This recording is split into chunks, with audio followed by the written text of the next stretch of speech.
happening in Mlolongo and at Jail. And O'Brien Kimani is at the Sharm El Sheikh Resort City of Egypt and is going to be giving us a briefing, and this is on the COP27 conference. So those are the stories that we are going to be taking a look at today. That's what our news team is out there. And remember also, it's all about the World Cup. So our colleague Dan Mwendwa is going to be doing the round right here at Broadcasting House, the thoughts of people about the World Cup, what's happening there, and then he's going to go and hit the streets.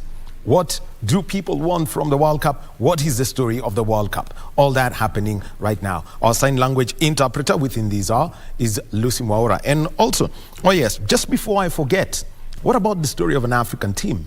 We're going to have Muftau Abdullahi. He's going to be joining us via Zoom from Accra, Ghana, and that is at 11 a.m. So look out for that, because conversations about Africa must continue. We always say, tell the African story, let it be told by Africans. Now, let's now get down, and because we know that the squads have been named left, right, center. Canada, the latest to name their squad for the FIFA World Cup.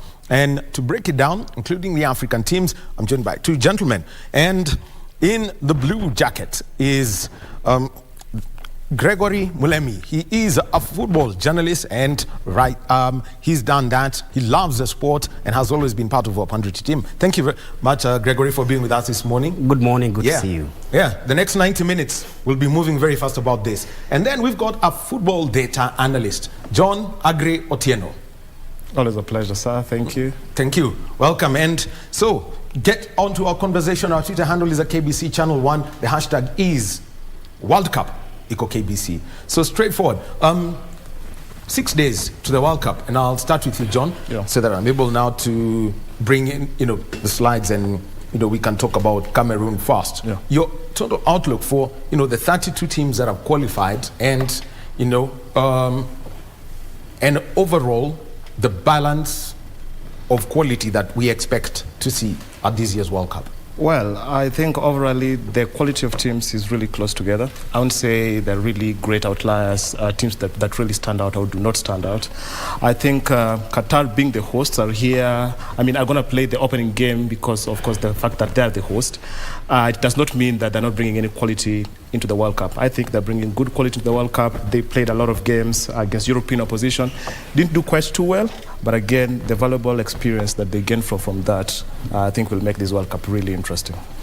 Now, Gregory, one of the biggest things that we've seen is this is an unusually planned World Cup, I've got to say, because of the timing.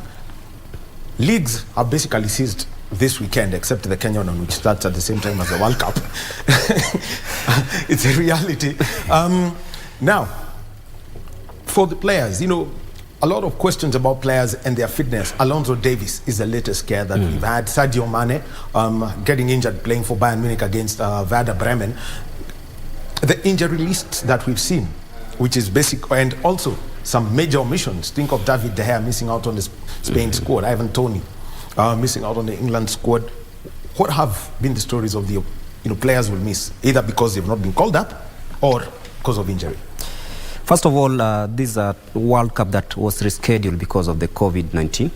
Actually, it wasn't rescheduled. It was actually because of the weather. It was because of the weather. And Qatar right now, it's not as this is the time people go there for the holidays. Yeah, and you look at this World Cup, it's unusual. Everything is unusual.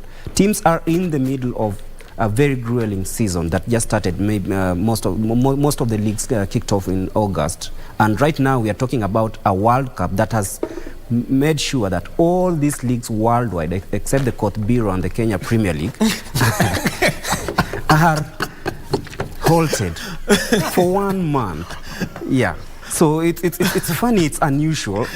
It's just like when we tried having this Africa Cup of Nations sometime in July. Yes, Egypt 2019 turned out to be very hot. It was very hot. The standards weren't that good, because you find everything was done at the business end of the season, and not many players were keen on putting 100% performances on that. But this one is a World Cup that is very experimental. First of all, the first World Cup to be held in the Gulf state. Second of all, the timing in between regular seasons for many countries in Europe, America, and even Africa.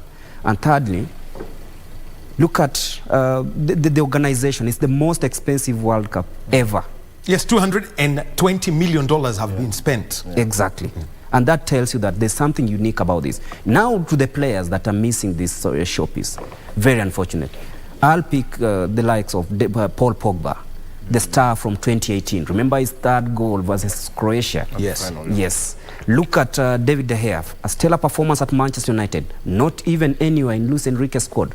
Look at Roberto Firmino, stellar performance at Liverpool, 10 goals, 7 assists at club level, but can't get a nod. And it's funny, but you've talked about Alphonso Davies. This guy had a dream when he left, was it Liberia? Yes, he was born in a refugee camp. Yes. He left the refugee camp, went to seek for better life in Canada, signed for Bayern Munich. He's been a star all these years. He's finally had his dream come true. This is a World Cup that will see so many faces that we've always heard the stories. But right now, look, there's a 39-year-old in Canada going to the World Cup. Reminds me of the likes of this Sierra Leone guy who played in the Cup of Nations recently, Stephen Colker. Stories that people will talk about. And despite... And Dani Alves too. Yes, Dani Alves at 39, he's still a star, going to his 4th straight World Cup as a Brazil right back. And I think he's still the best in that position from my looks. Look at Thiago Silva, 38 years old.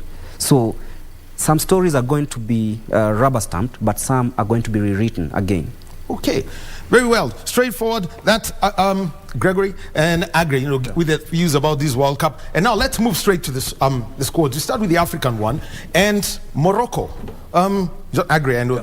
First of all, the story of Morocco. Yeah. At the last World Cup, it was all about people, because you've got a relative who's, your grandfather lived in Marrakesh once upon a time. Yeah. Then you're eligible to call up. Those are the rules of football when it comes to that. Yeah. The squad that they've called up at the moment, if we just take a look at it, let's start with the keepers.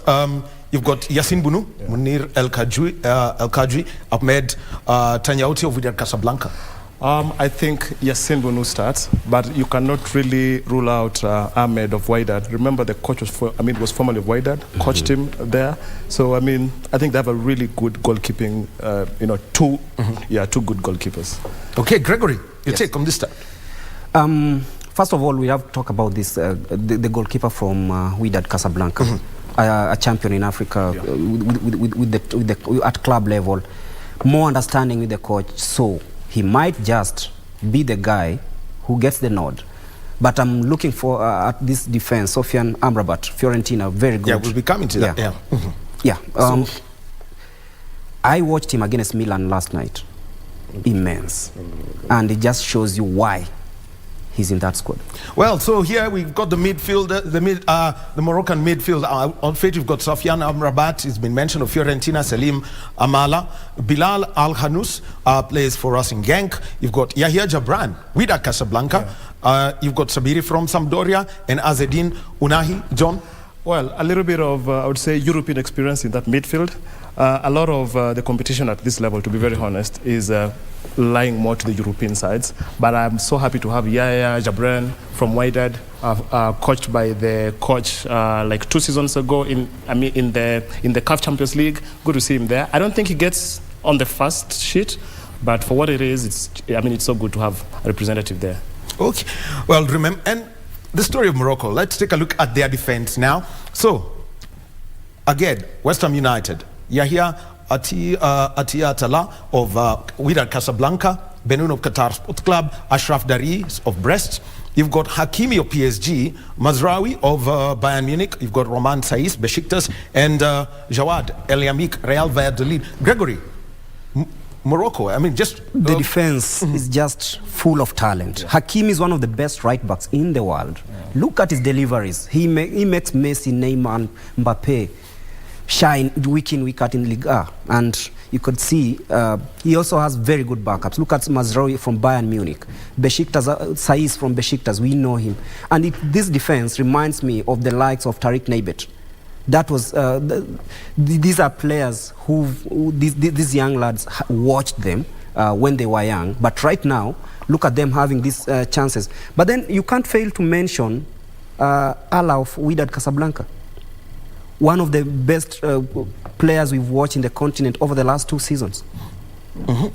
Well, the forwards now. This is what's interesting about this World Cup. Anytime I take a look at the squads, the midfields are thin, but the strike force and the defense is heavy. So let's go through.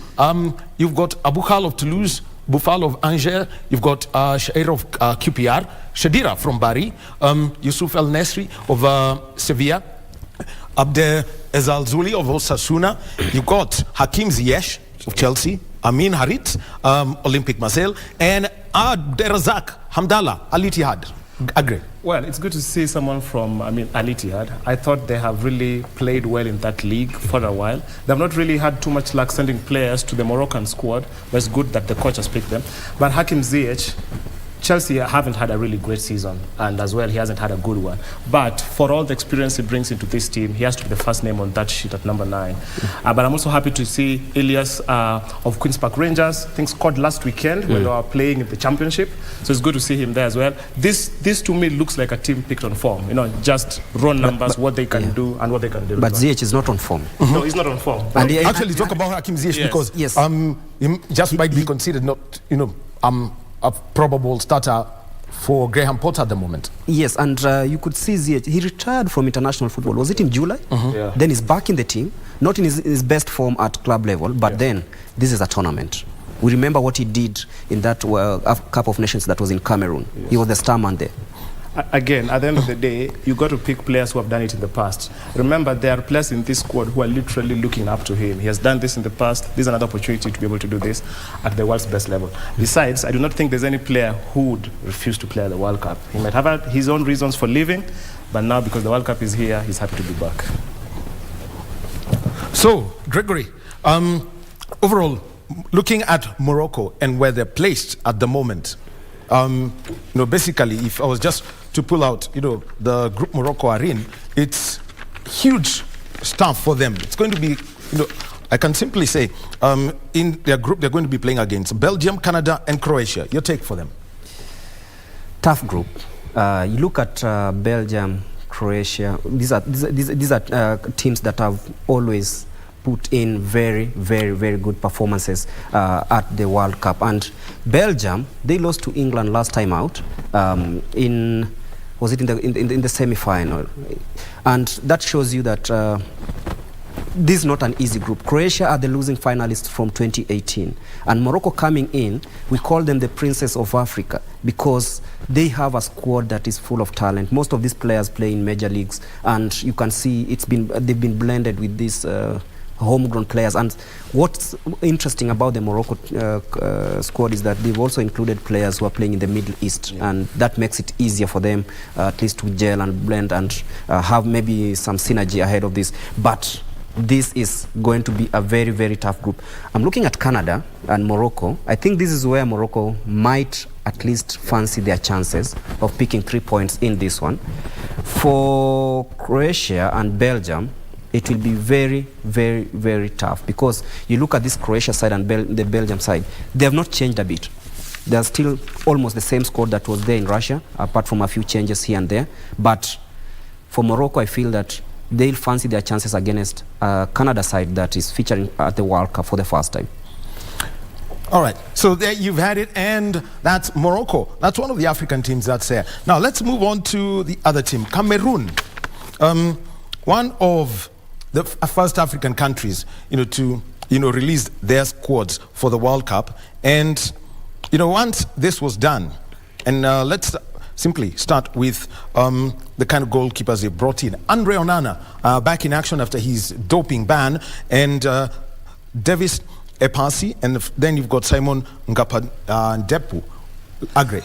Well, I think Cameroon, for what they stand for and what they represent, and the fact that somebody like Samuel Eto'o, who has been a player and now is the head of the FA, and that the first team I think to leave to go to Qatar from Africa. I am so happy for Onana. That whole case, that whole fiasco that made him miss I think a whole season of football. now is behind him. He's back at his best, playing really good football. In fact, for those days, I thought he would end up at probably Arsenal's, and the Manchester United's. But be as it may, I think Cameroon have a really good hand in Andre Onana. Well, for Andre Onana, getting back, because Cameroon have got this habit of, giving us some of the best goalkeepers. Yes. Thomas Nkono, Jackson Go, Anthony Bell, Joseph Antoine Bell, and Idriss Kameni. What kind of talent would this be? I'm happy for the Marseille guy, Ngadapodu, because you look at him playing also in a major league, and that shows you that they never lack. And their goalkeeping academy, I think Thomas Nkono is the one behind all this. And do you know their goalkeeper coach is Antoine Bell? So that shows you that there's that continuity, and they know what they need. And they need from a goalkeeper, and you can see it's very evident in that they don't. That's an area that is already secured. Even look at Andre Onana; he still has very many years ahead of him in the national team. He's playing for one of the biggest clubs in the world right now, Inter Milan, and that shows you that experience alone. And then a backup keeper from Olympique Marseille, that is huge. All right, let's move on to the midfield agree, because we've got to talk about this.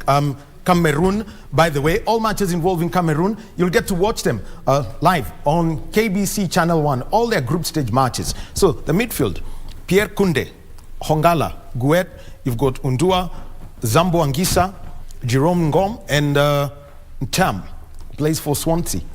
Actually, Oliver Ncham, I did not think he would make the squad. Why? Well, because I looked at how he played at Swansea. Hasn't been really great, but the coach has been with this team for a while now. He knows these players, and that I think is the reason why he was picked. But again, I'm so happy for Martin Hongla, Hellas Verona. I think he plays really well. Holds play properly when they needed to, and then now to have somebody like Jerome Ngom with his experience, I think is really good for Cameroon. And Gregory, one name. Zambo Anguissa, Napoli. I remember everyone's seen what they're doing. You see, the first time I met Zambo Anguissa was at... Yes. You met him? Amazing. Yes. All right. Okay. Where's the photo? We would have used it here. At Camp Toyoyo. Really? You remember when Clarence Seedorf and the team came to... Camp here? Yes. He was there. I was like, this guy is full of talent. And then he went to Fulham. Had a season at Fulham, then went to Villarreal. Yes. Not many people were talking about him. Had a good season when they won the 2017 Africa Cup of Nations. And now he's here at Napoli under Giuliano Spalletti.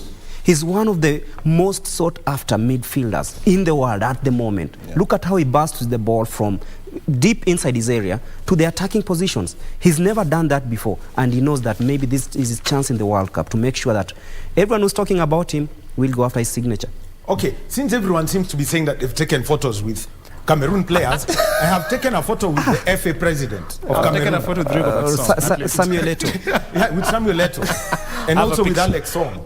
Alex Song. Yeah, I remember you at Kasarani. He was Kasarani. And that before day, Angola 2010. I remember he had an Arsenal shirt. Jersey, I thought so. Yeah, so all of us have taken photos with that. Rigobert Song is a coach. Samuel Eto'o right now, he's the FA president of Cameroon. Yeah. And, this is the most successful, the team that has been to the most World Cups for Africa. The question then is, how do they succeed, Agri?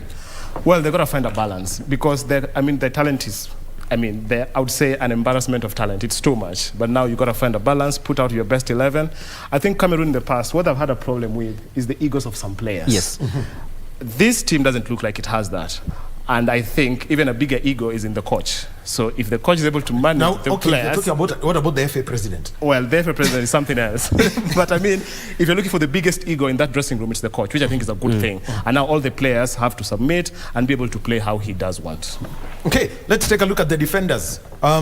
Rigobert Song, he's got that notoriety of having been sent off at 17 years old, USA 94. Yeah. But these are the defenders he's picked. You've got Nkulu Obaris, Christopher Wu, you've got Tolo Mbaizo, Colin Fai, Jean-Charles Castelletto, and Enzo Eboso. Top defender, very powerful. But an interesting fact about Nicolas Nkulu.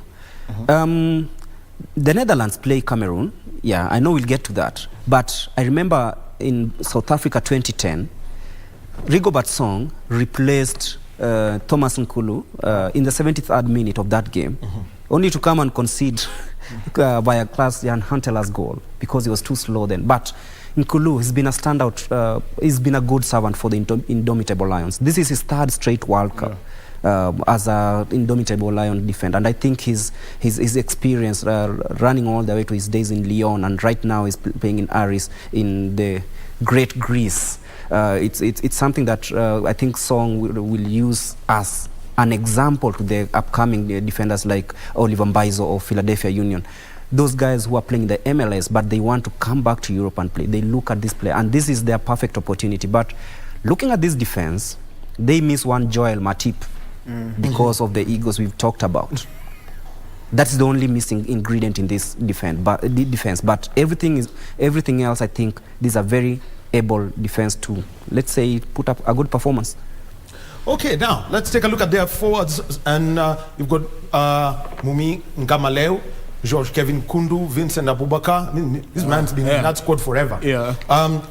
You've got Carl Tokwe Kambi of Lyon, Nsame, Brian Wemo of Brentford, Choupo-Moting of Bayern Munich. I know there's going to be a lot of that, but let's talk about Basogog of Shanghai Chenhua and Swaibu. Swaibu voted Player of the Month in the Cameroon League last month, and that shows you that there's some quality at home. And remember, Samuel Eto'o said that there is no need of these players going to play in Europe when they can get something good at home and settle. And you can see the performances Cotton Sport has been putting lately in the CAF competitions and in the Champions League, to be precise. This is, I'll not be surprised if Sabu will put someone on the bench, rather will bench somebody, because he's a young lad. He's very agile and he's very, very, very fast. Reminds him of Basogog of, let's say, 4 years ago. Because these are very, very, and you look at his performances at club level. He scored also very important goals. I'm not talking about the Choupo-Motings. This guy from Cotton Sport, watch out for him. Well, now talking overall about this Cameroon side, well, there is something I want to mention. Their group. Brazil, Serbia, Switzerland, and Switzerland. Wow. Who wants to be in that group? I would say not the best group for an African team to come and face, but Cameroon have been to this competition not once, not twice, and if you want to be the best, you got to fight it out with the best. I think Brazil, I would say, world's #1, really had to compete them toe to toe. But Serbia and Switzerland, I think you can get something out of that, because I'm thinking you beat Serbia, get a draw against Switzerland. I mean, you're home and dry. Okay. Why are you aiming low for Cameroon? I'm not aiming low. A draw rather than a win. I'm not aiming low, but I mean the truth of the matter is the quality that the Swiss team have might just overpower what Cameroon have. But I mean, there have been miracles in football. I remember France, Senegal opening game. This would be very possible. But going to, the Brazils of this world, world #1, it will be really hard to beat them. But yes, it's possible. Okay.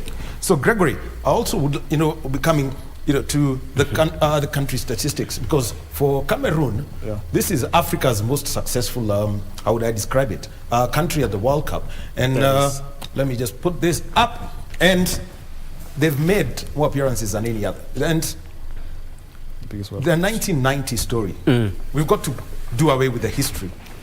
But this put them up there. Roger Milla. Yeah. Yes. 92, 94, still doing that. But 98. In 98. Missed out in 2002. Back in 2014, 2018. And out. And now they're back. Yes. I think Cameroon have a very rich history when it comes to the World Cup. And everyone will be, when they're in the World Cup, everyone knows that they can pull out a good result. In 98, a moment of madness from Lorraine getting red carded. In 94, Rigobert Song getting red carded. I hope no one else is going to get a red card in Qatar, and also make us talk about these stories later on. But the technical bench. Remember, there is Sebastian Mignet. Yes. Okay, yes. I was coming to that because we. Sebastian Minye, former Harambee Stars coach, is the assistant coach to Rigobert Song. Yes. But there are things that people say. Yeah. I mean, we love stoning Minye at Yes. any point. Yes. Sebastian Minye, we can stone him at any one point. But the question then is, how good is he at picking out some of these players? No, I actually think even for us, he was good. The only problem is we needed microwave results then, which were not possible. And that's why we had him, hitting him out online. But the honest truth is, I think he's a really good coach. To be assistant to Rico Patsong, that is another story. But as it is, I saw him, I think must be the third or fourth person on the plane after the FA president and the coach. Yes. I'm happy for him. that photo just went viral and everyone asked, hey, wait. Yeah. Yeah. And again, the fact that I remember he took us to France. Yes. Yeah, It took for the training. Yeah, which was another. and it was winter time. Yeah, it was winter, and we were going to play in the heat of. No, it was in the European summer. European Was summer. it? Yes. No. But the temperatures But there. I mean the temperatures in France, Yeah. as compared to the temperatures we were going to experience in Egypt. In Egypt. I mean, we're miles apart, and I mean, some fans say Yeah. that would be the reason. And one thing I like about him is that his knowledge for African football Yes. runs very deep, especially after being this assistant coach to one of Africa's most successful coaches, Claudio Leroy. Yes. Yeah, that makes it even easier for him to know the kind of tactics to use, especially in these major tournaments. Yeah. And for me, I read an article somewhere that he's gone to this World Cup, but he's also going to seek for a new job. So it's Which job? Which job? Not the Cameroon job. not the Cameroon All right, job. Okay. Because No, they can't get the Cameroon job. sometimes Song is there to stay. sometimes Yeah. these assistants come in, watch what you do, chokora the dressing room, then they have the job. and then they have the job. But It's happened. It's happened. It's happened. Yeah, it's happened. But I'm not saying it's going to happen. No, Yes, it's you happened. don't expect it to happen. I think the last coach to make such a mess of himself was Jules Lopetegui. Yes. Where he signed for Real Madrid when on duty with the Spanish and then national team went in to the 2018. press to say Yes, that And went to do that. Yeah. He lost his job immediately. All right, so let's move on. We've changed flags. Tunisia qualified, and they have not made it through to the knockout phase at the World Cup. 5 previous attempts and one kept clean only sheet one in their 15 World Cup matches. First of all, this outfit. Tell us about it. Wow, those statistics. one clean sheet in 15 one clean World sheet in Cup 15 World Cup matches. matches, and you're looking at the level of competition you're about to face, then suddenly you're thinking to yourself, is it all vibes and inshallah, or do we really have a plan for this? But then for what it is, Tunisia, they have been actually, good representation of African football in these competitions. Not participants? Well, good participants, Good, but I said representation, which I think is good. They have tried. I mean, going to all those World Cups is not an easy feat. I remember there's one that they went when they beat us. Yes. We were in the same group. In the same group. Yes. They went So- on to participate in... I think it's 2022. yeah. I guess, yeah. So they have done really well. Yeah, for me, I'm looking at a side that I'm not sure about their performances because, first of all, you look at this squad, it's a squad that is, it's a developing squad, yeah. And that will make it difficult for them to stand out in this group. All right, we'll be coming to the squads in a short while, but now let's break. As we remember that there is one event that's happening today, and it is all about dietary things. Dr. David Okeo is speaking. Let us listen in. And of course, we have the history of entomophagy, the eating of insects, and then why insects, the type of insects we have, and nutrition value and consumer acceptability, challenges, and of course, future prospect and summary.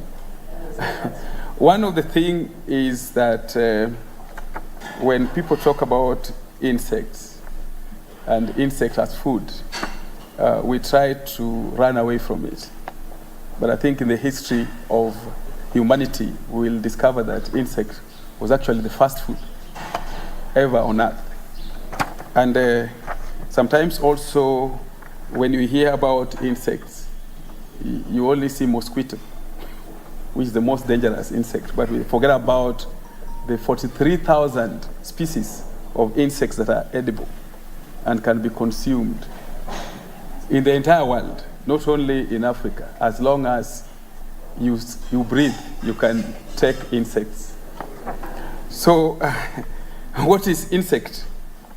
When you talk of the term insects, it originates from a Latin word, which is called insectum, with a divided body. That is the meaning. Any livestock with a divided body is insects. And it's also a class of animals within the arthropod group with a chitinous exoskeleton. And the body is 3 parts, the wings, and 3 pairs of legs. Have the insect like what you have seen on the left-hand side. Most diverse groups of animal on Earth, we have different species and found nearly in all environments. So we cannot say there is any land without insects. And they undergo what we call metamorphosis to adapt to any kind of seasonal variation. And we have what we call the short production time period for insects to mature and often have large populations. If you go back to the history of Kenya, just 2 years ago or a year ago, we had locusts everywhere. And the Minister for Agriculture was struggling on how they can use drone to kill insects. You don't use bullets to kill insects. You can trap them for food, and you convert them to use for material. So when you spend money to start chasing insects with drone, and you chase them with bullets, and you say very soon it is going to kill the entire nation when it comes to vegetation, what you need to quickly think about, how can we harvest the insects in a better way to make them a productive food for Kenyans and any other part of the world. So we have food that we are chasing, and we can use them to build our immunity when it comes to matters of nutrition. So the history of entomophagy, that is the practice of eating insects, that is worldwide. We will want to make reference to the Bible. Of course, I know there's Quran, but let's look at what the Bible says. All flying insects that walk on all fours are to be regarded as unclean by you. So those with 4 are not clean. There are, however, some flying insects that walk on all fours that you may eat. So some you eat, some you don't eat. Those that have jointed legs for hopping on the ground. Of these, you may eat any kind of locust, or katydid, or cricket, or grasshopper. But all other flying insects that have 4 legs, you are to regard them as unclean. So there are certain selections of insects. That is found in the book of Leviticus 11, 20-23. It is the Bible. So part of most traditional diets in the countries of Africa, Asia, America, and Australia actually was made up of a delicacy on insect dish. And I'm telling you, if you walk to the coastal region and you walk to the coastal regions worldwide, including Lagos, you will see insects all over. Why insects? Increasing population growth will result into additional demand for food globally, because human beings are giving birth at a very high rate, and we cannot say that there's only one region that gives birth. If you are a population of 10,000 women and each one gives birth in 1 week, how many children, how many human beings have we brought on board? So many. That is Dr. David Okeyo. He is the CEO of the Kenya Nutritionists and Dietitians Institute. Quite an interesting conversation that they're having. Yeah, inspired by John the Baptist eating locusts while out there in the wilderness. So, yeah, it's all about that, and Giles is going to give us that report. So let us now move on to something else, and mental wellness. That's a huge concern for so many people. And we've got Dr. Patrick Amoth, who's the Acting Director General for Health Services, speaking. The organizations and the entire society at large, as we work together towards a mentally healthy African population. Ladies and gentlemen, in conclusion, I thank you for your support. I wish to thank all the partners and well-wishers who have supported the Ministry of Health in the journey to deliver on the promise of universal health coverage to all Kenyans. In particular, I thank Africa CDC for supporting this technical workshop to kickstart this journey towards integration of mental health and psychosocial support in tandem with Kenya's universal health coverage agenda. I believe we shall continue with these discussions on partnership and support. And finally, I wish you fruitful deliberations and look forward to the implementation of key recommendations that will come out of this workshop. It is now my honor and pleasure to declare this workshop officially opened. Thank you.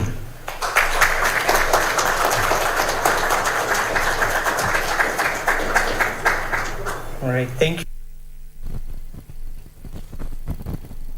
That is the Acting Director General for Health, Dr. Patrick Amoth, who is officially opening a week-long regional workshop organized by the Africa Center for Disease Control and to be attended by 14 member states on strengthening mental and psychosocial support integration into emergency preparedness, and it's happening down on Mombasa Road. So that's another of the stories that you will be getting in our news broadcasts. Well, we get back to Sports Check. Remember, the hashtag is World Cup. Iko KBC, and we're with Gregory Mulemi, who's a football writer, and John Agre, football data analyst, and talking about African teams. And on the board right here, it's Tunisia. So, not made it through to the knockout phase of the World Cup in their previous 5 attempts, and 1 clean sheet in their 15 World Cup matches. Before we get on to the squads, there is something that's pertinent, and you know, in one of the post-match press conferences, after they were eliminated from Russia 2018, their coach sat down and, with the press, and this is what he told them, that Africa is 12 years behind. This is after every team from the continent was eliminated. Not a single team, moving on to the knockout stages. The question is, have those words been picked up over the last 4 years, to address that gap? I think 4 years is a short time to mitigate that, if it's a disaster. But the truth of the matter is we are progressing. Might not be to the speed that we need. COVID-19 happened in and around that time. Of course, everyone in the world lost around a year. Or so. A year and a half going towards 2. Exactly. If I was supposed to turn 31, I'm now 30. But anyway, that said, teams have not been able to improve as they would have wanted. That whole league season that was stopped and nothing happened contributes to that. But then also the infrastructure levels that we have here are not as great as, our counterparts in Europe and probably in the Americas. So I would say still behind. We will catch up, not now though. Okay, so straight. Let's now start with the squads. The goalkeepers. Bashir Ben Said plays for Monastir. You've got Ayman Dramen, Sfax, and Debshi, Esperance. Well, again, homegrown players, that is what mostly they do. They have done that for the longest time. It's typical of Tunisian football that they tend to keep it closer home. A few of them have tried to go beyond the borders. Weren't really successful. But for what they have, I think it's the best that they would choose. Again, those are players who have played the CAF Champions League endlessly, have the experience, have played for the national team, for a long period of time. I know they got a demolishing by Brazil a few games ago. 5-1? 5-1. Yeah, it really hurt their confidence. But they got to dust themselves because France is waiting. Yeah. Well, actually, yeah, Tunisia, Australia, Denmark, France. Anyway, we'll become... All right, so let's just come down and take a look at this. The defenders, Bilal Yifa, Talbi, Ali Abdi, Gandri, Dylan Braun. You've got Ben Wanes, Malul of Al Ahly, Rekik Drager. You've got Matluti from Zamalek and Valeri. I'm looking at Matluti experience playing for Zamalek. He's played back-to-back Champions League finals, I think, with the former Egyptian champions. There's also Gandri of Club Africain. We've watched him a couple of times in the CAF Confederations Cup. I think, as you say, a defense doesn't have to be one for players playing, I don't know for which major clubs also, but a defense has to be with players. Zamalek is not a small club. Okay. Well, not playing in Europe. Not, yeah. Yes, I know. They managed Club of the century, of the previous century. Yeah, I know. They've been through a very good period, especially after realizing that they can compete also at the highest level. But I'm looking at a defense that has been consistent, and the defense is what has made Tunisia what they are. But looking at the friendly against Brazil, played in July, they were really exposed, especially via set pieces. And I'm looking at Matlouthi with his experience, and there's also Ali Malul of Al Ahly, the club of the century now. These are players who've always stood out as good performers at club level. And I'm looking forward to them at least trying to shut down. And looking at the Open against Denmark, I'm like, wow, they didn't just want to be in such a group. And maybe, no, but when you qualify for the World Cup, get ready to get into any group. This Tunisia side, look at even how they qualified for the World Cup. A 0-0 draw with Mali in the first leg, and then a scrappy 1-0 away win. They were not the better side. Well, Agri, let me move on to the midfield. Very interesting. First of all, Saifeddin Kawi from Clermont, Ferjan Sassi is in that squad also. We've got Shkiri of Cologne, Shalali of Esperance, Anis Ben Sliman, and Aissa Laidouni. Well, you know, I have been listening to a few clips of the coach speak. He says that he's got a very open mind, and that if he doesn't qualify for the knockout stage, he's going to leave. Now, if you look at the players he's picked, I think there's Yusuf Msakni at some point there. Yeah, that's in the forwards. He's the captain. Yes, Actually, that's in the forwards. I'm still at midfield. I'll be coming into it. Because I actually look at him like a midfielder, because, I mean, he drops back a lot. He's a player who tried his stints in Europe, and this is like a story across a lot of players in this Tunisian team. Try a little bit in Europe, 6 months, come back home, and try and rebuild it again. So if you look at that whole midfield, for me, it's about trying to rebuild from home again, not looking outwards, but looking more inwards. And so they are tasked with defending. I mean, giving the defense protection. So I would say mostly they will do the 4-4-2, and this is going to be their star man. Okay, now let's look at the forwards. You mentioned there is Yusuf Msakni, he's in there. You've got Wabi Kazri, you've got Yassine Khenisi, Saifuddin Jaziri, you've got Sliti and Jabali. Great. Now this is where Tunisia might fancy their chances. Msakni plays in at Al Arabi. We have Wahabi Kazri. I think Kazri is their star man, if you ask me, because you look at even how he performed, especially at the World Cup in 2018. It was a good performance. Remember the game against Belgium, he scored a double.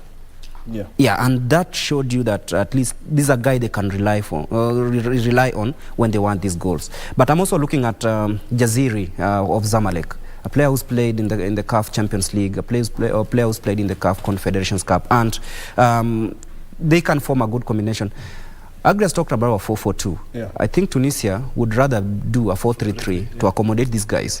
Actually, the coach says when he's defending, he would love a 4-4-2, because then you have like around 8 players just in front of the goalkeeper. But when they're attacking, it's a 4-3-3, and Kazri comes in on the left-hand side. And Saknik also comes in from midfield. Well, let's talk about their group, because this is a tough one. We'll be coming to look at the France squad later. France, Australia, Denmark. No, you know what? I actually think Australia do not have a really great squad in this competition. Because they also had to qualify via playoffs. Via playoffs. Yes. So now this leaves it France, Denmark. I'm sorry that I'm not speaking about Tunisia too much, but I think France, defending champions. You know what is funny about France? Every time they come back as champions, you know what happens? Yeah, they blip. I hope this doesn't happen this time, because what they did in 2002 was terrible. I thought even they tried coming back in 2006 in Germany, losing in the finals. 2010 World Cup was a disaster. They even fought in South Africa. They even fought in South Africa. Even the players fought. Of course, now they went on to win. So I'm hoping it's not, once beaten, twice shy, but I'm hoping that they actually do perform well. They do not have Pogba. I mean, there's a group of those players who are not coming back. Of course, N'Golo Kante is missing again because of injury. I mean, Tunisia will beat France. Tunisia will beat France? Yeah. I think so. Okay. We'll be taking a look at that. Now let's move on to another African team that's going to be in competition. And this is the first African team whose match is going to be broadcast on KBC Channel 1. We're talking about Senegal, the Teranga Lions.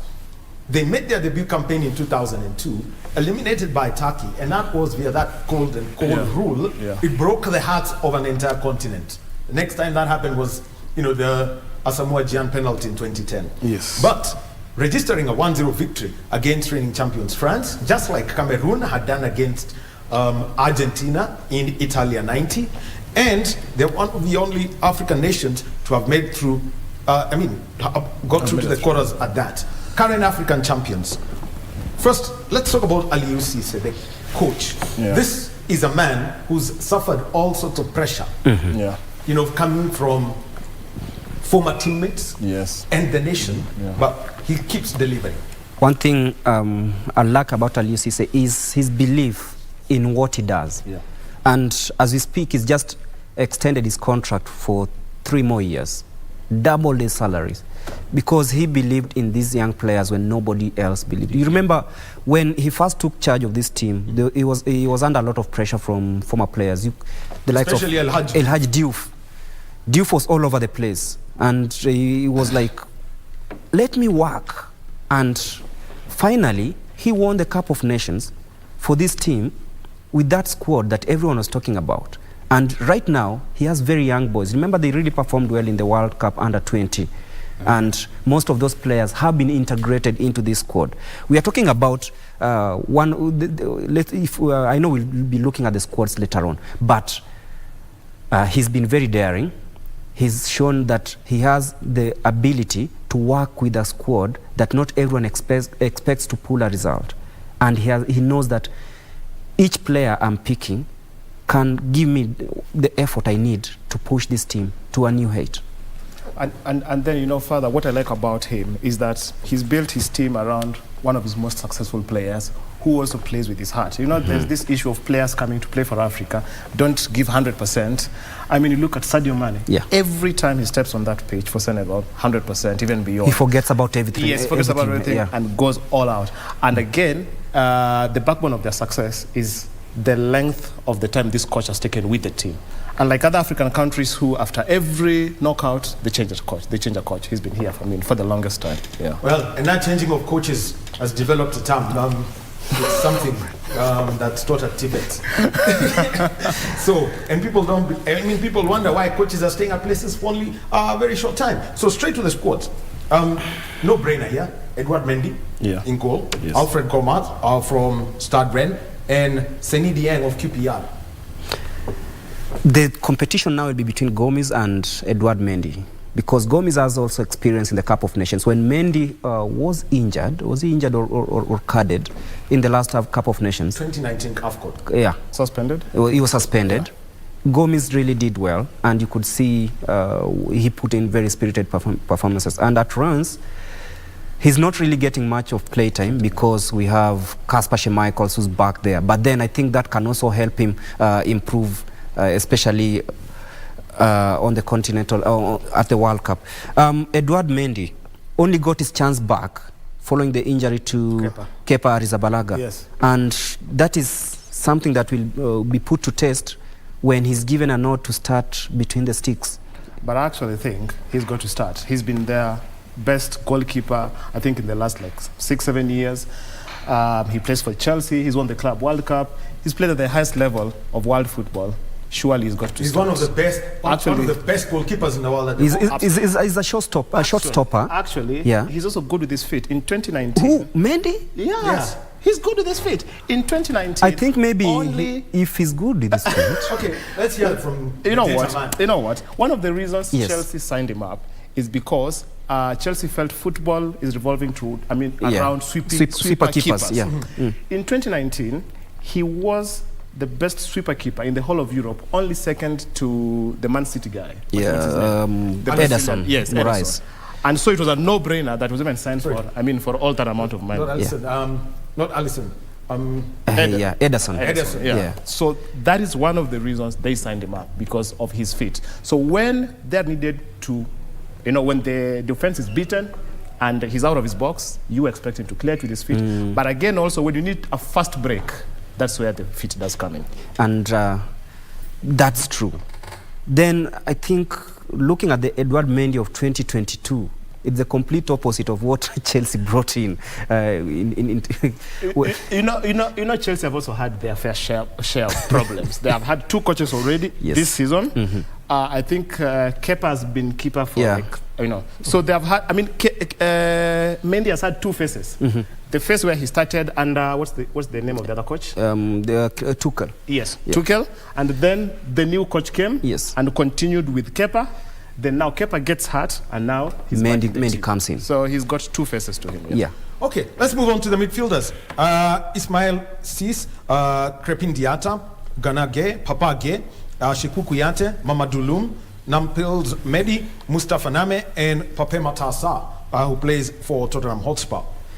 I'm looking at Idrissa Gueye. I've also had that chance to take a photo with him. Okay, I've taken a photo with Aliusis and El Hadj Diouf. Yes. Who have you taken with? None, man. None from Senegal. Okay, so Gregory, yes. Now you can speak. He doesn't have a photo. I don't have a photo. Idrissa Gueye had 2 good seasons at PSG, but felt that he wasn't getting enough playtime. So he had to go back home at Everton to try out and get this playtime, which will really help him. I think he's the most experienced midfielder, one of the most experienced, not the most experienced, because we have the likes of Czech Koyate there. I'm looking at a midfield where Aliou Cisse has the luxury of trying out different options, because you look at the talent in midfield. Papa Gueye at Marseille, really doing well. You look at Checo Koyate at Nottingham Forest. Most of the time he was being deployed as a defender at Crystal Palace, but then when he moved away, went to Nottingham Forest, he's back at the heart of midfield, and you could see he's playing his best football. Remember what he did against Liverpool when they beat Liverpool 1-0 in the Premier League? That shows you that he was being played in a wrong position at Crystal Palace, but right now he's back there. You know, a right smile coming in from Agri. You know why Gregory had to remember that? Because it was against Liverpool. I'm just saying the truth. I didn't see that coming. Well, anyway, let's look at the forwards. Sadio Mane, injured. Let's just deal with that alone. Just as an aside. If you want to know how important, or rather how scary that was, the Senegal coach said, immediately they got news that Sadio Mane was injured, they flew their team doctor straight to Germany to go check on him. I think Sadio Mane had then moved, I think, is it to Austria or something, to have a medical checkup. He went there to see him and to make sure that the information they're getting from Bayern Munich tallies with what they think it is. And they said they'll have an MRI immediately he comes into the national team to be able to see if he can play or he cannot. So the whole issue of him coming to the World Cup is not 100% that he's going to play. But they're having all their hopes. And I mean, this whole team is built around him. Okay, so let's look at the rest of the forwards. Ismail Assar, you've got Iliman Ndiaye, you've got Bamba Dieng, Famara Didou, and Boulaye Dia. I don't think we'll be looking further if Mane doesn't play. Bamba Dieng, very good forward, Olympique Marseille. I've been watching Marseille very much this season because I like the way they play their football. And you look at Bamba Dieng, he's been the star man in that team. And right here, he has a chance to outshine Mane if Mane doesn't get fit enough. And maybe drift that attention that everyone has had on Sadio Mane. Right now, people might be talking about Bamba Dieng. There is also Ismail Assar, very good on the wing. And everyone knows Ismail Assar at Watford, what he's been doing over the years. And right now, he has that chance of making sure that right now he can come out. You know, there's some players who just need that Sadio Mane moment to step up. Because maybe it's like, when you play Kotbiro, they tell you that if you don't pass the ball to John Agri, then we won't win this game. So maybe if Mane is out there, Aliou Cisse will try something different and incorporate these players who haven't gotten a chance. and who knows, it might turn out to be very positive for them. Andre, let me come to you because you're a data person. Yeah. And I make reference to the Ant Lemon penalty. Penalty, scrap paper that was in his socks. In this world of extreme data, I mean, anybody in that team can be counted. Yes. You know what? If you look at the whole team list of people or other staff that travels, they might not mention them as data analysts. They would say probably assistant. Yeah. But actually, every team at this World Cup will have a data analyst. And I just looking at the numbers and thinking to myself, USA are carrying the youngest squad to the World Cup. 23.5? Around 24. 24? The reason they're doing this is not because of this World Cup. They're looking at the next World Cup. Averagely, the teams that win the World Cup are around 27 years old. Yeah. They're thinking to themselves, in the next 4 years, we look at players will be around 27, 28. Are they hosting it? Yes, they're hosting it. That's it. And that's what they're doing. And again, remember, in the earlier stages of data and analytics, they had Klinsmann as coach. And Klinsmann. So they have built over the years. Yeah. All right. Yeah. So, Gregory, well, I'll be taking a break right now. We'll come back, finish up with Senegal. And after that, we shall be joining Muftau Nabila, who is in Accra. He's going to be giving us the story. In Accra, Ghana. Let me see. He's traveling. Okay. We're keeping tabs. So Muftau will give us, so he's a journalist with Joy Sport in Ghana. So he's going to give us the story of the Black Stars and also a little bit of vox pop from the public and from people in Broadcasting House. We take a short break.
November like never before.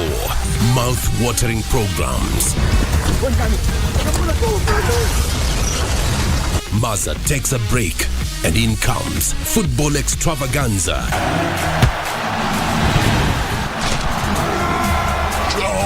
And a bouquet of the best of movies from the Orient lined up for you. Oh yes, November 2022 is like never before. Only on KBC Channel 1. Take on Tech, a weekly program that brings you technological debates and concepts. Let us assume we have a young innovator who has come up with an app. Financial technology and financial services is a very complex game. Keeping you up to date with the latest tech news both locally and internationally. Apple has lost its position as the most valuable firm amid tech sell-off. We also explore different innovations by our very own young innovators. Make sure you don't miss. Tune in every Monday at 10:30 p.m. only on KBC Channel 1.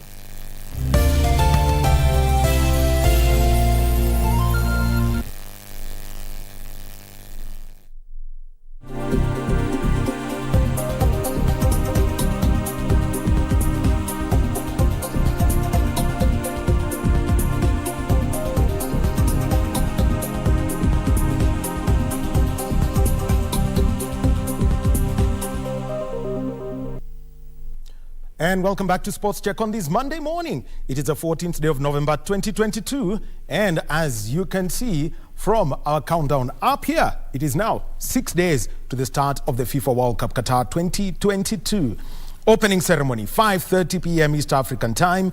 And the opening match, Ecuador will be playing against the host Qatar at 7 p.m. So doing our analysis and keeping up with everything to do with the sport. Now, in this next 30 minutes or so, we told you that Sports Check is going to be about 90 minutes today because we're giving you the preview program of Netherlands versus Senegal. Right now, as you can see, right on the screen behind me, we've got Ghana. Now it means that Ghana have qualified for 4 out of 5 World Cups since making their final tournament debut in 2006. And remember, they made it through to the knockout phase on their debut in 2006. Brazil, getting them hiding, but it was the 2010 story. Getting eliminated is what really, was a little bit of a problem for them. But right now, let's join Joy Sports journalist Muftau Nabila, who joins us via Zoom from Accra. Chale, good morning. I am very, very well. Thank you very much for giving us your time. It's 8 a.m. in Accra. It's 11 a.m. in Nairobi. 3 hours difference. But first of all, let us first go back, a little bit in time and take us through, some of these low moments that, the high of 2010 and the subsequent results before, we even talk about the Jollof Derby where Ghana outperformed Nigeria to qualify.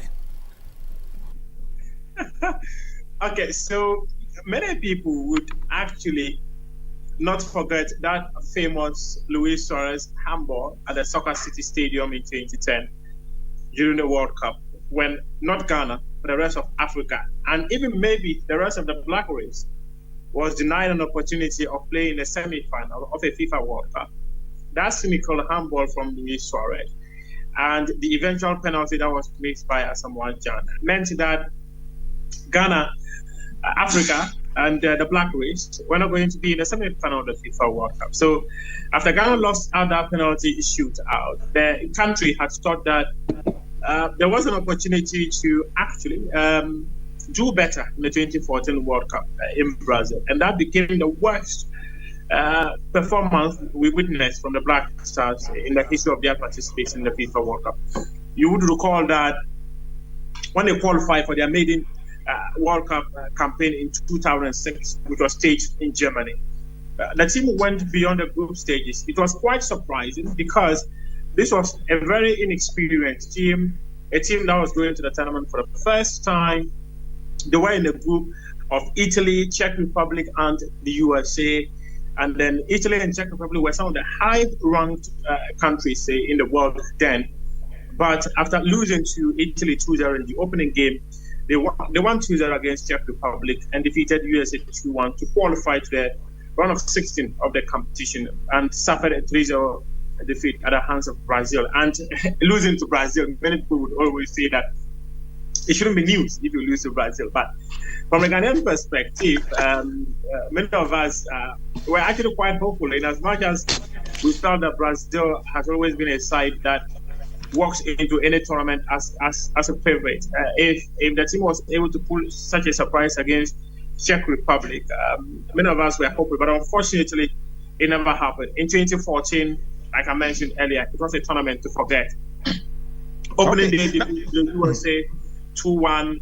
Then the team drew 2-2 against Germany and lost 2-1 to Portugal, which meant that they exited the tournament. It was a drama that did not do Kwame Nkrumah's Ghana any good, because to have millions of dollars flown over the sea, well, we would always talk about it because it is part of us, that we had to fly money all over to go and pay the appearance fee. And many people actually saw images of the players fetching whack of dollars in Brazil. And that was one thing that never did well for us. In 2018, the country failed to qualify, but we are back in 2022. And this afternoon, we'll be hearing from the head coach of the team, Otoado, as he announces his final squad for the tournament. Okay, now let me come to the qualification. Ghana, it was all about teams that top their groups. Ghana, drawn against Nigeria, and over the two legs, so much drama. People being coy about the squads and that. What was that qualification in the two-legged series? One interesting thing is that if you take a look at the quality of Nigeria, many people actually felt that they were in a better position to qualify than Ghana. And it was based on the fact that they had a much better African Cup of Nations performance in Cameroon than Ghana did. Ghana had one of its worst ever African performances since 1984. The team exited the tournament with only a point. That was the draw that they secured against Gabon. They lost to Comoros Islands. This Comoros Islands, trust me, in 2005, their officials actually came to Ghana, asking Ghana to help them set up their federation. In 2015, they were back to Ghana. So if we met 7 years later, and these Comoros Islands that came to Ghana to actually sought the help of their football administrators in Ghana to help them, we're now able to put up a team that can defeat Ghana at an African Cup of Nations. It clearly says a lot about how Ghana has declined when it comes to competing at the highest level. Nigeria had a group stage performance that was quite incredible. In fact, they were voted the best team in the group stages. Their coach, their then coach, Augustine Oguabon, was also the best coach of the first round. But in the second round, they could not perform well. So when the first leg was played at Abawayara Sports Stadium in Kumasi, trust me, many of us were not that hopeful. And we actually even thought that if Ghana were to stand a chance of qualifying, then they needed to beat Nigeria at the Abawayara Sports Stadium and subsequently get maybe a draw or a win in Abuja. And about 70,000 people packed the Abawayara Sports Stadium. The game ended 0-0. The second leg at the Moshood Abiola Sports Stadium. I was there. I was in that stadium to witness that second leg encounter. And there were about 60,000 people. In fact, the Nigerians drove in supporters to the stadium for free, and even reports then had suggested that each player, each supporter who was coming to the stadium was to be given 2,000 naira by the government of the country. So they actually wanted to do everything within their means to be able to qualify for the World Cup. Well, but it appears that gods of football were on Ghana's side, and Thomas Partey got in. Yes, actually, because if you take a look at the quality of Ghana and the quality of Nigeria in terms of individual quality, man to man, I'm not sure that Ghana stood a chance of qualifying. But football, when the gods of football are on your side, you are always going to get the results you're looking for. Thomas Partey scored. Nigeria equalized through a penalty. They scored again, but it was ruled out for offside, and then Ghana was able to hold on and qualify for the World Cup. Okay, so now here's the whole story. Coach Otto Addo, 55 names released last week. You've informed us that this afternoon we're going to get that. And so, probable. Let me just look at some of the probables will be put out there. Looking at the goalkeeping side, there's Wallacott, Ofori, and Atta. Who would be in that squad? Probably. I mean, if you were to make a quick guess on that. Well, at this point, I'm not even going to do a guess because the final squad, if information I've gathered is anything to go by, it's already available. It has been submitted to the government of Ghana for them to be paid their appearance fee. We don't want to have another drama of appearance fee again. So the list already has been submitted to the government of Ghana. It was submitted last week, Friday. And I am privileged to have gotten that list. And I'm sure if you go through my Twitter feed, in fact, I shared it yesterday. So the list that was submitted to government on Friday had Richard Ofori, it had Lawrence Atizigi, and then Joseph Luke Wallacott. But unfortunately, on Saturday, Wallacott got injured. So what it means is that he's not going to be available. So a goalkeeper from the Ghana Premier League, who plays for one of the biggest clubs in the country, Ibrahim Danlad. Yesterday, I was able to confirm that indeed he's going to be the replacement for Jojo Wallacott for the World Cup. So he left the shores of Ghana yesterday to Abu Dhabi, where the team is camping. Camping began on November 10.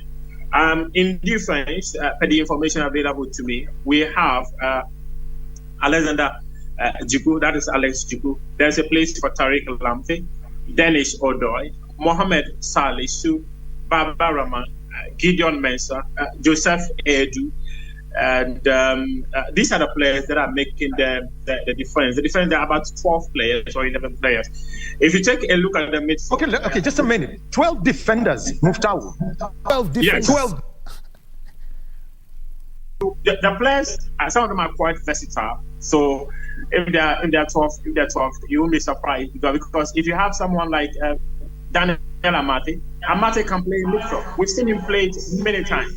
Since his break into the senior national team in 2015, he's always played inside position. He can play as a right back, he can play as a centre back, he can play in midfield.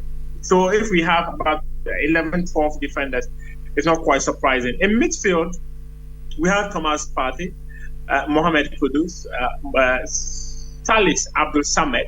That's a name that many people haven't heard much about, because he plays his football in Ligue 1 for Lens FC. There's also a place in there for Soa Kamal. He's been in some incredible form for his club in the UEFA Champions League. He plays for Club Brugge. And we also have Mohamed Kudus. Mohamed Kudus is in there. We have place for Andre Ayew, who is the captain of the side. And then the striker is Jordan Ayew, and then Inaki Williams. These are the players that have been put together by Otto Addo, information we've gathered. Baba Idrissi, he got injured on Saturday, so he's likely not to be available. So his place, per the information I have gathered, is that it's going to be taken by Elisha Owusu. Elisha Owusu switched nationality from Belgium to Ghana just before that World Cup playoff against Nigeria. So he's going to be roped in to replace the injured Baba Idrissi. That's the information we've made up so far. All right, now let's talk about the outlook of this group, because Brazil are in one formidable group, I've got to say. And what's been, some of the background work and the outlook for this? Because they definitely, I'm sure the people of Ghana, across the entire Volta River, there is only one thing they want: a win against Uruguay, because of what happened in 2010. Well, I'm not sure even a win against Uruguay will atone for the sins of what we witnessed about 12 years ago.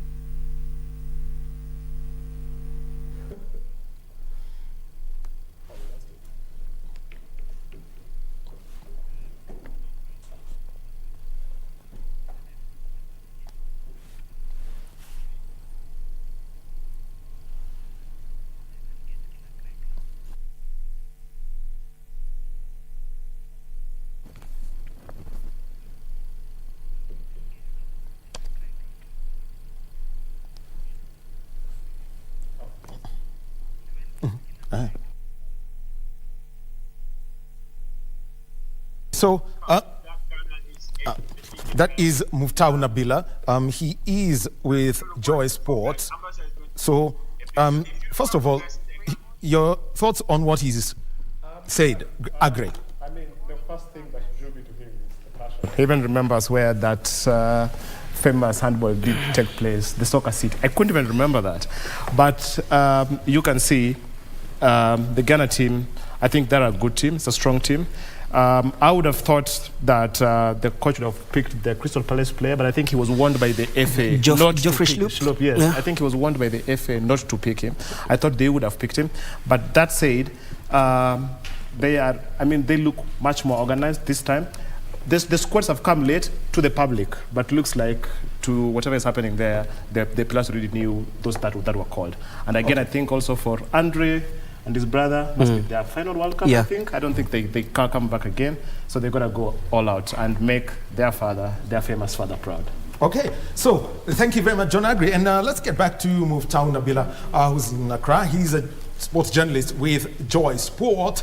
And Muftau, let's just take a look at the competition. Portugal and Korea Republic. What's your take on this group where the Black Stars are in? Portugal, Korea Republic, gone are the days, the prestige of nations used to play football. I'm not sure any of us would have thought that South Korea would have been the country that would knock Germany out of the FIFA World Cup in 2018. In as much as I think Portugal stands a better chance over South Korea, there's always something called the underdog. And that underdog sometimes plays in favor of the underdog. So you come in there with many people expecting nothing from you, and that kind of takes away the pressure that you would have had if everyone was expecting you to come out there and win. The very moment you're able to frustrate your opponent for, say, the first half, come and do same for the next 15 minutes in the second half, then you stand a chance of also winning the game. So I do think that Portugal, South Korea is going to be a very difficult game. And just a couple of days ago, Song Heung-min wrote on his Instagram account that he was going to be available for the World Cup after suffering an earlier injury, where many had thought that he was not going to make it to the tournament. But since he's available, he's going to be a turn on the flanks of Cristiano Ronaldo and his men. I would struggle to stick my neck out and say Portugal would win this, but I do not see how South Korea would be able to walk away. The best for South Korea in this game would be a draw. So what this definitely means is that Portugal stands a better chance because of their individual quality. If the individual quality is able to come together as a collective unit and compete as a unit, then I think that Portugal could be able to sneak it in. But I do think that South Korea wouldn't be a walkover. All right, Muftahu Nabila, thank you very much for your time this morning. Say hello to all our friends out there in Ghana. Thank you. And also, I've not forgotten some of the hey, is it Caribou or Asante? Which one? Asante. Thank you. Muftahu Nabila, sports journalist. And say hi to Greg for me. Okay, I will do that. I'll say hello to Gregory, who's in studio here. He's been listening and he's pleased. I will pass your greetings to him. All right. Thank you very much, Muftahu, joining us from Accra. He's a sports journalist with Joy Sports and giving us his insights into the Black Stars. And Gregory, salamu zimefika. So, yeah, I mean, that's ideally. He's very happy that, to speak about the Black Stars. And remember that all matches involving the Black Stars will be live on KBC Channel 1. Mark that. Whenever they have a slot at the group stage, we will do that. Okay, we have O'Brien Kimani, who's on standby at Sharm el-Sheikh, and he is at the Conference of Parties forum that's taking place. They are COP27. Let's move over to Egypt and get a brief from O'Brien Kimani.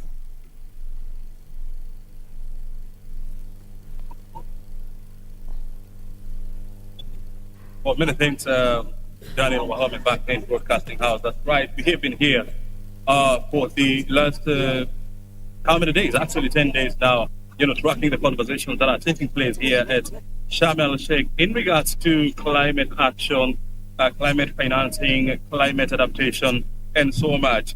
For the last 3 days, deep negotiations are taking place here to unlock the billions of dollars that are needed to help in climate adaptation. As we speak now, there seems to be a deadlock.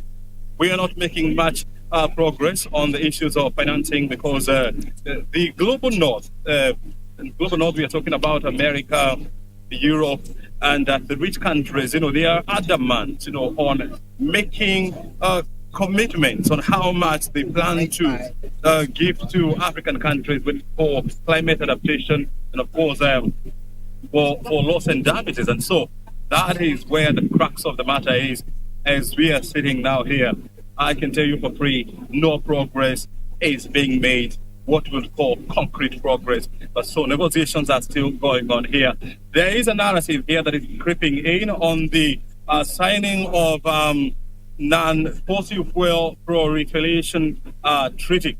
That is a conversation that is now coming in here. And so this is a drive by NGOs and some countries in the global north to try and dissuade the world from exploiting fossil fuels. And I'm talking about oil, gas, as well as coal. And so that is a conversation that is now taking shape here with some countries saying that it is high time that we stopped the use of these three fuels. I'm now joined by Landry and Teretse. He's the Africa Director for 350, and he's now going to help us into this conversation. Landry, thank you very much indeed for finding time to be with us here. First of all, I want to hear from you. You're from an organization that feels that it is not right for the world to continue exploiting fossil fuel. Why? Thank you very much. The reason why policy exploiting fuel globally is because the science is clear on that. We come from 350.org, and that's the safest level of carbon. That's the safest level of carbon dioxide which must prevail in the atmosphere, avoid and prevent any catastrophic climate change. But now, as we speak, we are at the level of 415, which means we went far beyond the safest level, which is it. So all the efforts that we're trying to do is to make sure that global efforts are towards reducing those emissions and advancing the just transition. Very well. You're talking about science that has been conducted. Who has conducted this science? Well, the science is conducted by independent researchers. I would quote the IPCC, even the IPCC mainly, which is intergovernmental panel on climate change, which is made of experts from different countries, saying that there is no room for fossil fuels. So it's not just a research being pushed by independent or lobbyists. These are the government experts who have sat for hours and days to come to that conclusion. Was Africa part of that research? Absolutely. Africa is well researched. Look, when you look at the exploitation and the use of fossil fuels, and that is gas, coal, and oil, in the top 50 countries, you're talking about a list that is highly dominated by China, by the US, by India, by South Korea, by Japan. So should we be taking this message to these countries, or should we be preaching to Africa? So this is countries. Right, no, I agree. Very same one. For sometimes centuries, because they are the one responsible for the crisis we are in. Africa can't fulfill.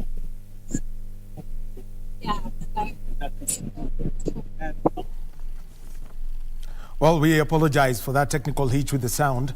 O'Brien Kimani is out at the COP27 conference, and the biggest conversation is about supporting Africa so that they can mitigate the effects of climate change. So daily reports coming from the COP27 conference from O'Brien Kimani.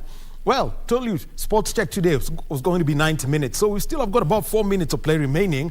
And in studio, I've got Gregory Mulemi and John Agriotieno. So Gregory, yes. Let me could just give some conclusion about that Ghanaian squad that we've been told by Muftau that's going to be officially announced this afternoon. We already know the squad. But it's a good squad of 26, but I'm looking at the experience of the Ayew brothers, and then you bring in the new flair of the likes of Iñaki Williams. It's a squad that can pull a surprise, and I can see them progressing to the round of 16. Yes. All right. So we've taken a look at Group A, where you've got Qatar, Senegal, Ecuador, and the Netherlands. Basically, the groups with African teams. Now, a caveat, no politics here. All right. But Group B, Iran, England, Wales, USA. Wow. I was going to say some little politics there because I think it's going to dominate, world news, especially during these games. But England, for the quality that they have, I think they should breeze through this one. Iran, I'm sorry, they might not really get out of this. is it Wales in the other team? Yeah, the other USA and Wales. Yes, USA and Wales. USA, like I said earlier, have carried the youngest team ever, even just by their own standards. This is their youngest team ever. And the crazy part is 16 of that team in that squad were actually born beyond year 2002, beyond the finals of the 2002 World Cup. So it just shows you how young they're bringing a team into the World Cup. But their big plan is not this World Cup. It's the next one which they will host. So I think for me, Wales, the last time they were in the World Cup, is it 1986, I think? So yeah, they will want to really work hard at this one. I think they have the quality. You remember the Euros, how they did well. So for me, England and Wales. Okay. Yeah. Okay, so now let us move on to Group C. Argentina, Saudi Arabia, Mexico, Poland. Greg. Argentina, Mexico, Saudi Arabia, Poland. This is very interesting. Yeah. Poland are always the dark horses here. Everyone thinks that Poland are pushovers. They are not. Mexico, very quality players, especially those players playing in the league and South America. And you look at the quality they have.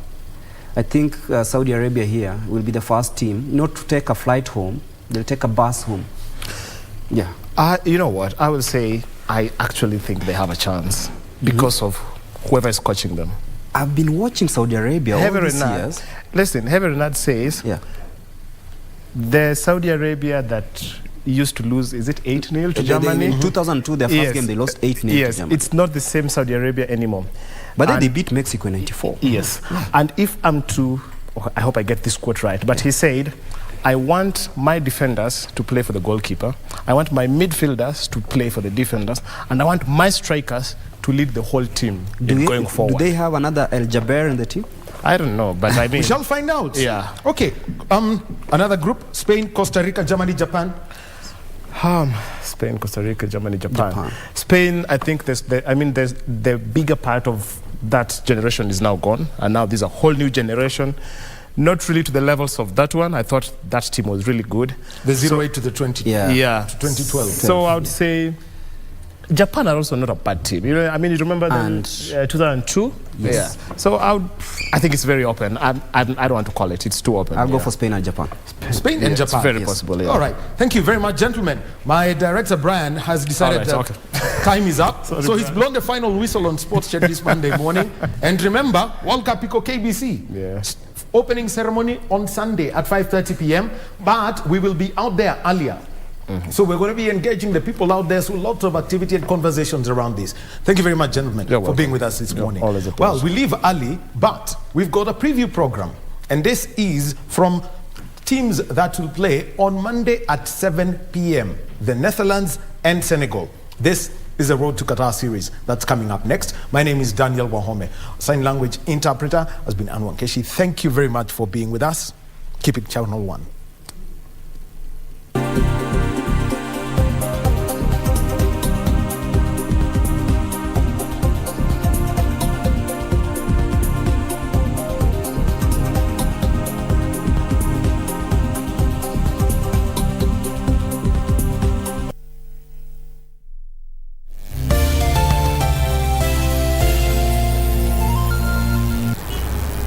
There are days when you think, oh, leo na deserve, so order a Glovo.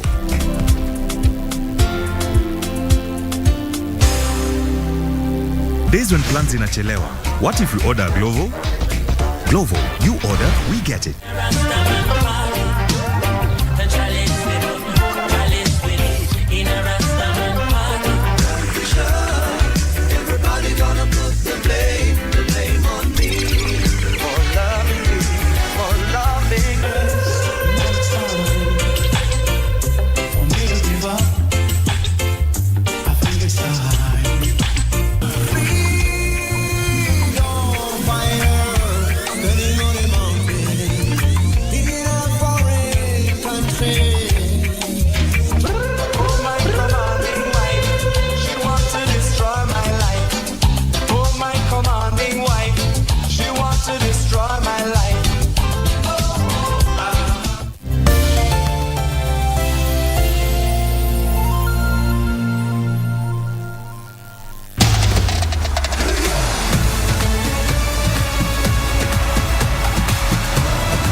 the FIFA World Cup Qatar 2022 preview series. The champions of Africa now taking on the world, Senegal. But first, their Group A opponents, a team still looking for their first World Cup trophy, it's the Netherlands.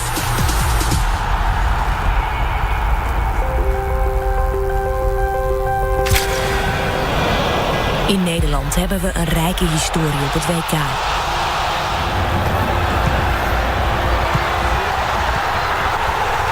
Wij zijn de grondleggers van totaalvoetbal. Drievoudig finalist met vele sterren die de wereldbeker door de jaren heen hebben opgesierd. Dus toen we ons niet kwalificeerden voor het WK in 2018, was dat een ramp voor ons land. 4 jaar later, en het leek erop dat we hetzelfde lot tegemoet gingen.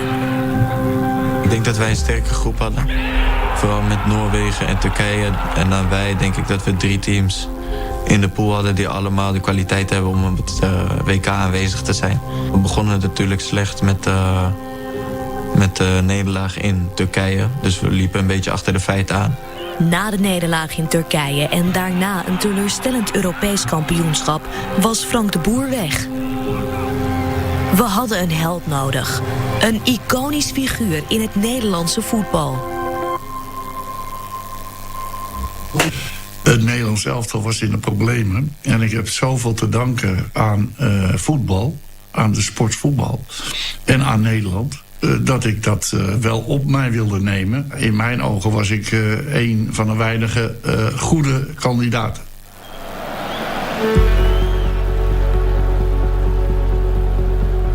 Ik nam het over, toen stonden we 2 punten achter in de groep. Dus we moesten ons nog kwalificeren. In die week dat ik aangesteld was, 3 wedstrijden spelen. En toen heb ik zoveel spelers opgebeld om te kijken of er wel animo was of onder mijn leiding te gaan voetballen. Dat vind ik eigenlijk een cadeautje op deze leeftijd, dat ik dat nog mag doen. Ja, dat vind ik wel heel bijzonder. En ik moet zeggen, het is de beste groep die ik ooit heb gehad. En dan heb ik het niet over individuele kwaliteit, maar over de sfeer van de groep. Hoe we met elkaar communiceren, hoe we met elkaar werken. En ja, we hebben nog niet verloren. We verbeterden snel onder Van Gaal en eindigden bovenaan de UEFA-kwalificatiegroep G.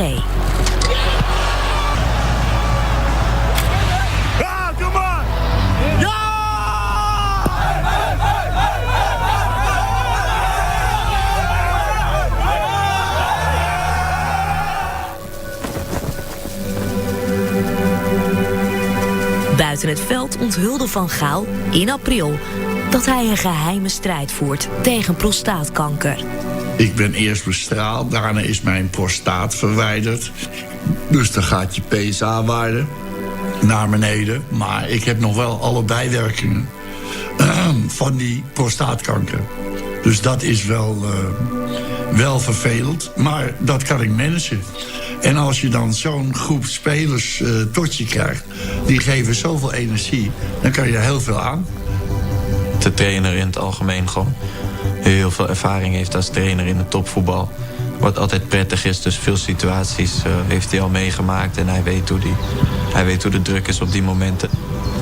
De fans hebben heel veel vertrouwen in Louis van Gaal. Hij is echt naar de fans toe echt een warme man is. Warme persoonlijkheid. En dat willen de journalisten nog wel eens wat anders zien.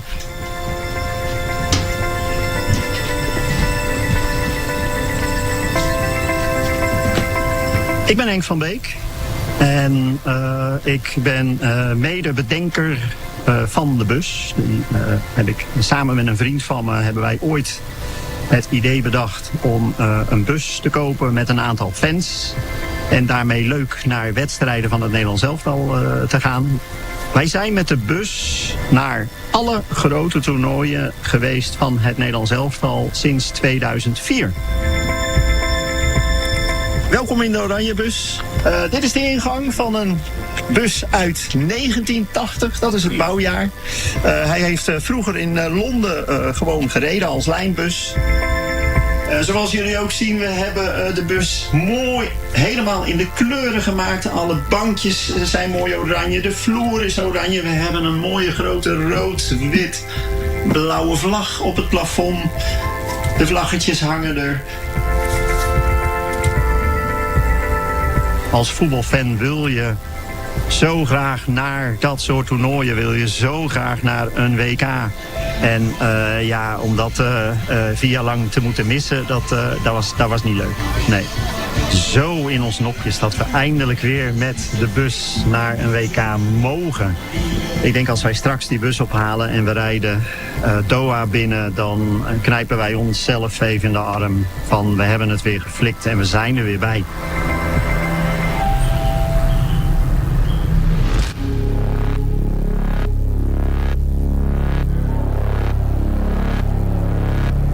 Dit is de 3e keer dat Van Gaal coach is van het Nederlands elftal. En in 2014 werden we 3e met hem op het WK. We hebben een slimme coach die weet hoe hij een elftal neer moet zetten. Die weet hoe hij de spelers moet voorbereiden. Hoe hij een tegenstander moet aanpakken. Die weet hoe hij met tactische wissels soms het helemaal om kan zetten. Hè. Bijvoorbeeld de beroemde keeperswissel die we ooit gehad hebben, waardoor we de strafschoppenserie wonnen in Brazilië.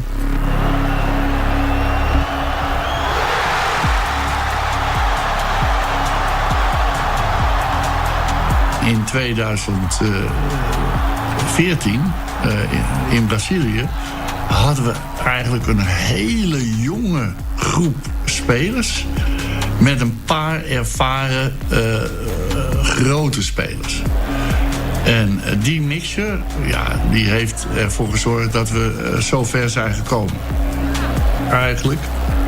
En speelden we verdedigender dan ik normaal wens te spelen.